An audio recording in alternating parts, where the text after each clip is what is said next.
So today we are going to be talking about my thoughts of adoption. So I have done this so far with a couple of the kids. I'm really enjoying getting everybody's different perspective on it.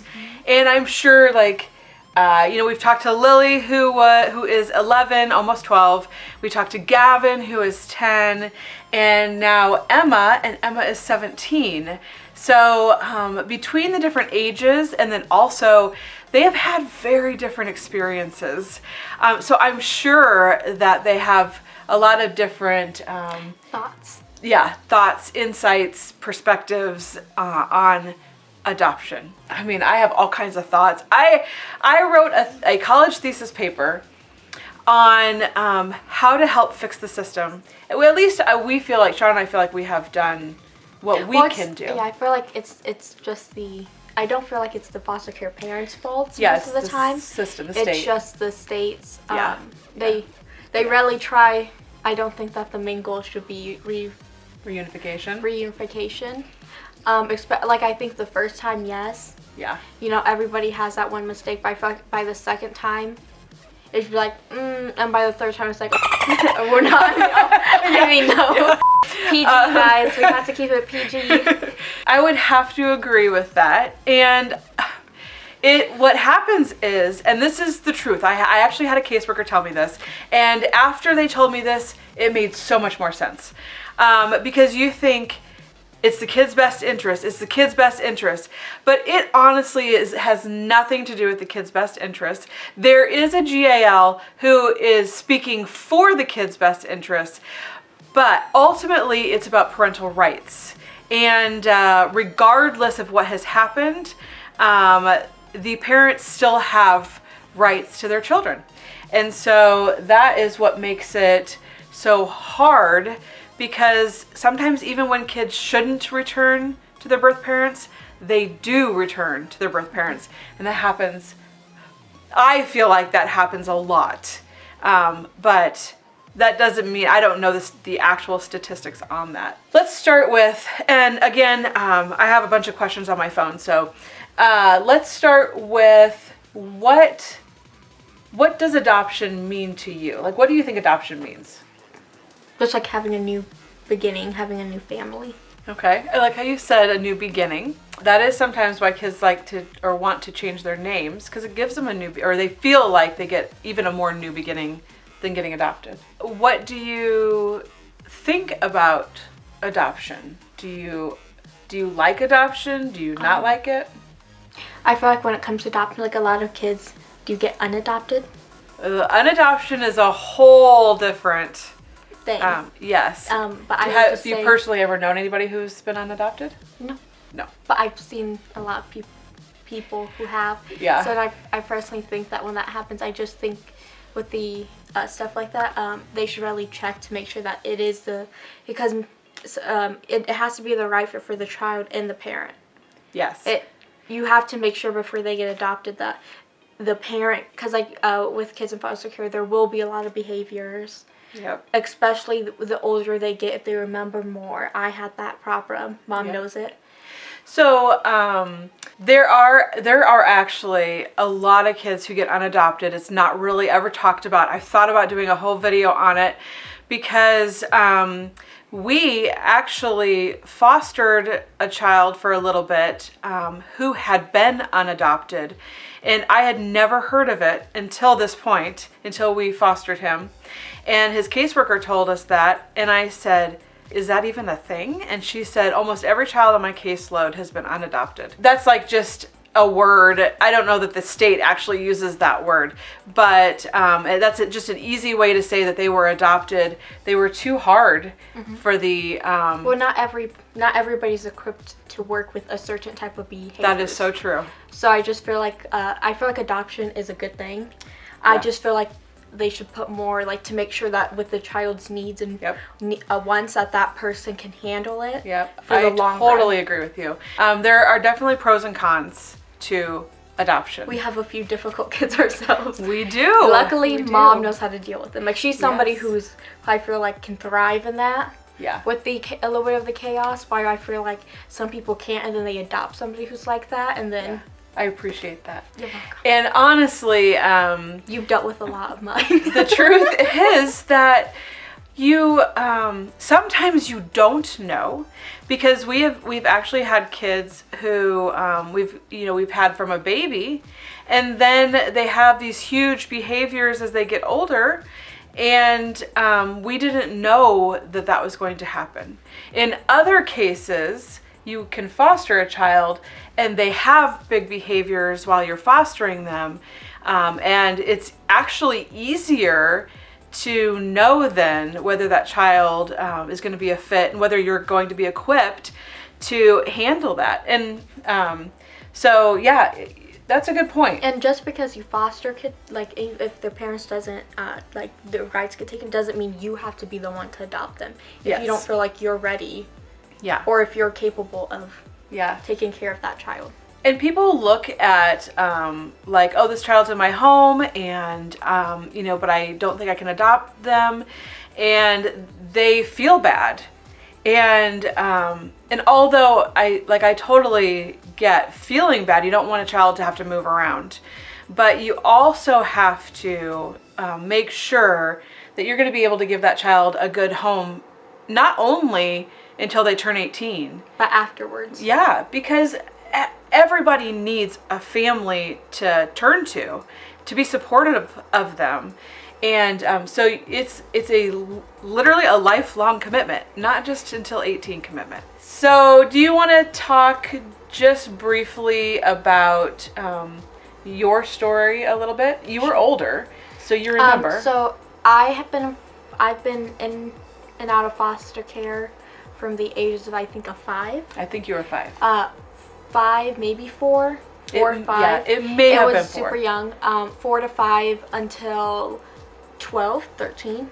Yep, you were 12, I think. Yeah, okay. when you got adopted. Yep. So the first time you came to us was your third time. My 3rd time. So it was her 3rd removal, but you were saying that you hadn't only been in 3 houses. No. We got moved because we are such a big group. Yeah. In foster care. I'm putting in parentheses because a big group is anybody bigger than 3 siblings. Yeah, well, sometimes they even say a group of 3 is big. Yeah, and we were a group of 5. At this time, the first time you got removed, there was 4. 4. So we were considered a very, big group. Yeah. So we did have to go through a lot of different families because not everybody, and be separated and stuff like that. Yeah, which is so sad, which is why we decided to do what we do and take siblings, because they don't get to stay together very often. What I will say they did do for us when they did separate us, they tried to do foster care parents that knew each other. Oh, or yeah, lived that's in good. the same neighborhood. There was 2, and they were actually sisters. Oh, were they? 2 foster care sisters, same last name. Yeah. And they went to the same church, so we got to see them, our siblings, at the church. It was me, John, Rosie, and Elena. It was me, John, and 1 sisters, Rosie and Elena. Yeah, and the other. So, and then when the kids came to us, they went to their grandparents' house for the first week until they could find a longer term placement for them. And then they came to us. So when they came to us, they had gone from their grandparents then to us. So that was a move already in only a week's time. Okay, do you think that you have a different perspective on foster care and adoption now versus when you first came to our house? I would say yes, because I was so young. I was very ornery. Ornery, yeah. And I had a big mouth on me, so do. Except I've learned how to quiet it down. In my Q&A, I told you guys I'm very open. I'm a very, what do they call it? I'm an open book, but I'm also I'm a very extroverted person. It's because I'm just so very outgoing. But I would say it would be different because at that time, when you're in foster care and you're so young, you still love your mom, your biological mom, and you do want to be with her, even if you know that you're being harm's way or something like that. Yep. You still have that love for her, even if she did stuff specifically to you. Yep. multiple times, that doesn't mean you lose that love. So it's kind of like when you're little, it's hard. Yep. Because you have this family who's taking good care of you. Mm-hmm. But at the same time, you still love your mom, even though she... Yep. And I felt like Sean and I are very respectful of that. We, to this day, I assume the kids still love their mom. And like the more, like with me, some of my memories were repressed. Oh, yeah, they were repressed. Yeah, I think it's repressed. So you did not remember them at first. And then once I got adopted, that actually does happen. A lot. So once I got adopted, those memories started coming back when I was sleeping. Yep. And stuff like that. And once I learned everything, I did not have as much love for her anymore. So that actually happens quite a bit. And the reason why it happens is because they say the safer a child feels, the more their mind allows them to remember, because they know now that they're safe. So once she was adopted and she knew, right, like you were never going back and you were going to be with us forever, then her mind allowed her to start remembering things, and which was hard because now you're 12 and you're remembering things that you hadn't remembered, and so then you had to work through all that almost over again. Yes, and at first I was hiding it. Yep. And it started coming out in behaviors. It started coming out in behaviors. Yep. And we're still dealing with it today. We are, and that's okay. And we talk a lot about, Emma and I talk a lot about how, oh, well, you probably did this because of your trauma, right? So let's make sure we're making better choices. What I will say is that mom's very understanding.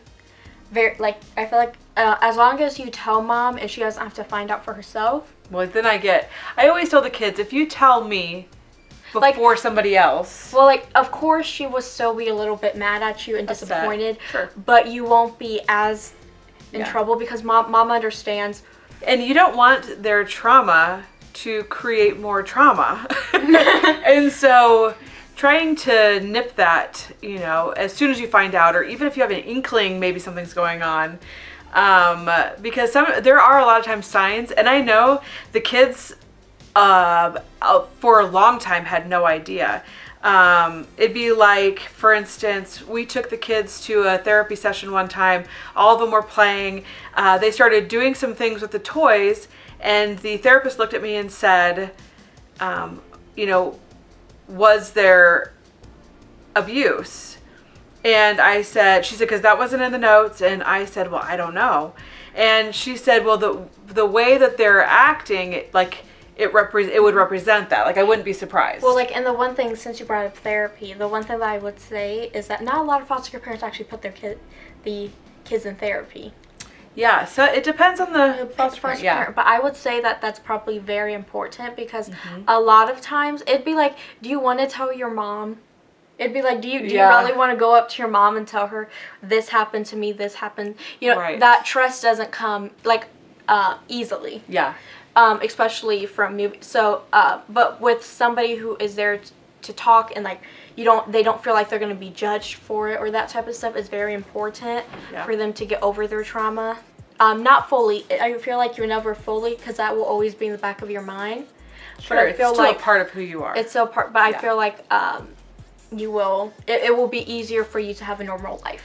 Oh, this is a good one. Has adoption shaped who you are today? You think it's shaped who you are? Yes. Okay. I feel like so let's just pretend I never got adopted. Okay. And I stayed with my birth mom. Okay. I feel like and this happens a lot. You'd become the person. Some people do similar to that person. Yeah. Some people do the complete opposite. Yep. I feel like Rosie would have been one of those. Yep. Who would have done the complete opposite. Yes. I feel like me, Elena, and John wouldn't have. Okay. I feel like me and Elena would have been very similar, especially since we went through more trauma. That we probably would have done similar things as her. growing up and then being completely getting more and more trauma as we get older, and then not knowing how to deal with it Right. in our adult life, and then having to turn back to what's familiar. Yeah. Because that's what happens, is that when you grow up in that type of stuff and you know, Yeah. you don't ever move, that's what's familiar for you. That's the life that Yeah. you think is normal. Yep. So that's the life you're going to go towards. So then some people wake up and realize that's not the life and they switch it. Yeah. Right. I feel like Rosie would have done that, but Yep. I personally, do too. Yeah. I feel like with me being adopted, I was able to stop that cycle Yeah. before it happened. Because I do like to watch a lot of people who's been through similar situations as me. Which is why you have been watching a lot of that, which is why that's one of the things that you really want to do, is you want to talk, or you want to interview people who have caused trauma and interview people who have had trauma, and part of that is because of what you've been through. Yeah. So, because I have caused trauma to myself, and I have received trauma. Yep. But I would say, Yeah. it's kind of like that. Yeah. What's something adoption has taught you about life or love? All right. Love is shown. Oh, life or love? Life or love, either way. Okay, I'll do love. Okay. Because we did talk a little bit about life. Yeah. What adoption does. With love, with being adopted, it does show me the different types of loves. The toxic and, because we had a very toxic love with our birth mom, and and then with mom and dad, they do teach us good love. It's just more of, and we were able to see how a husband is supposed to treat his wife, and how a wife is supposed, with mom and dad, for instance, mom has been there and helped dad with some of his companies. Even if you're not completely interested in it, mom still helps him and tries to be there for him in any way that she can.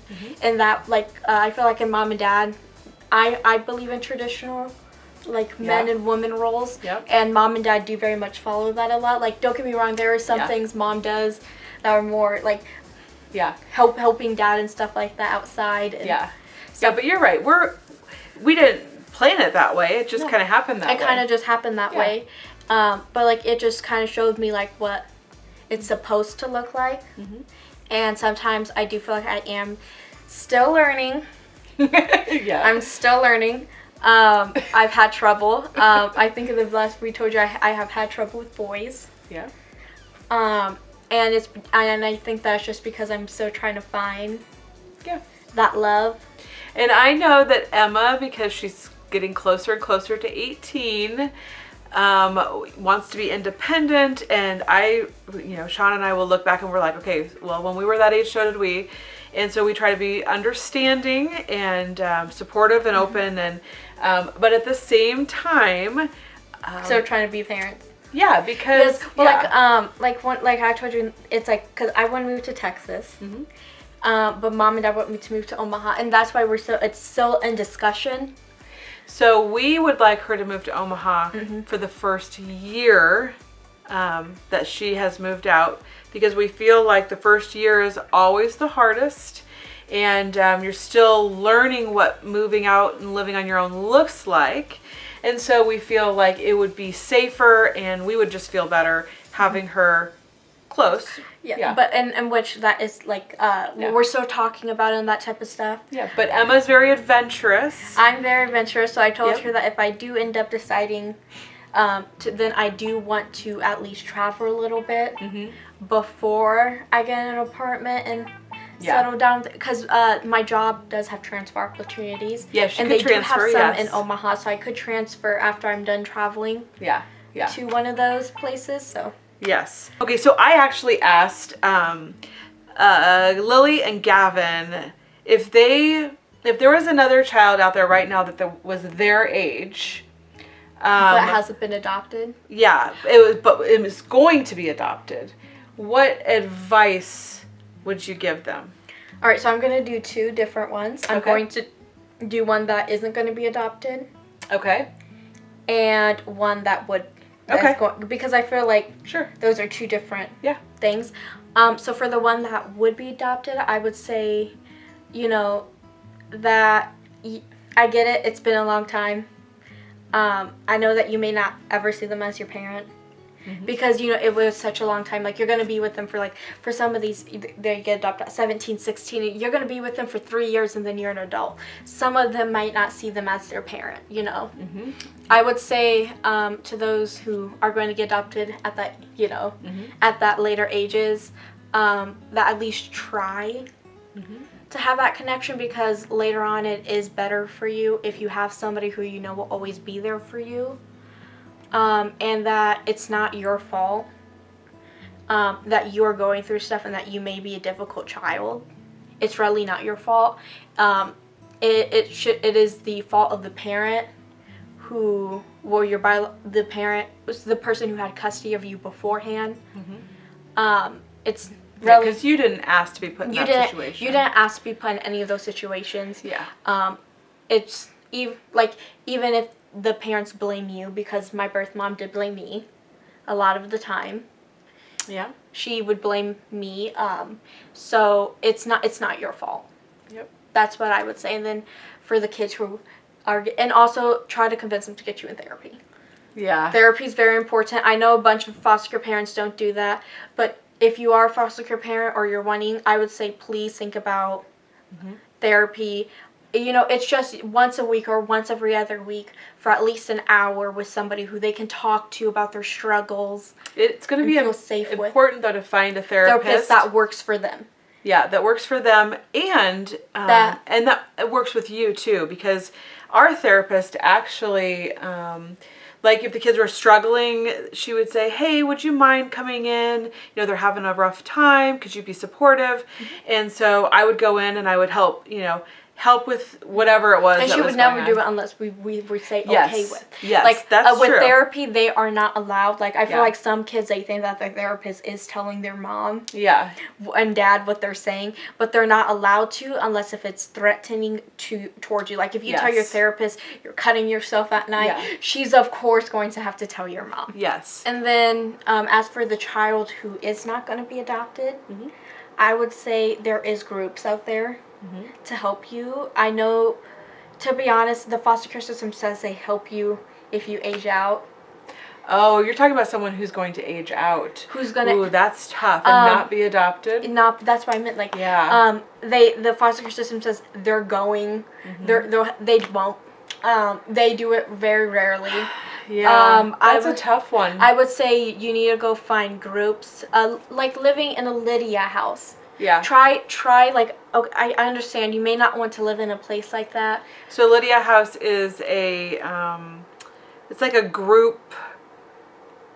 Oh, how do I describe that? It's so people don't have to live on the streets. And it's a shelter. Yeah, and they normally try to help you. They have all kinds of stuff. But they try to help you find jobs. They give you food, like good food, not bad. You know, I feel like it was some places they give you crappy food.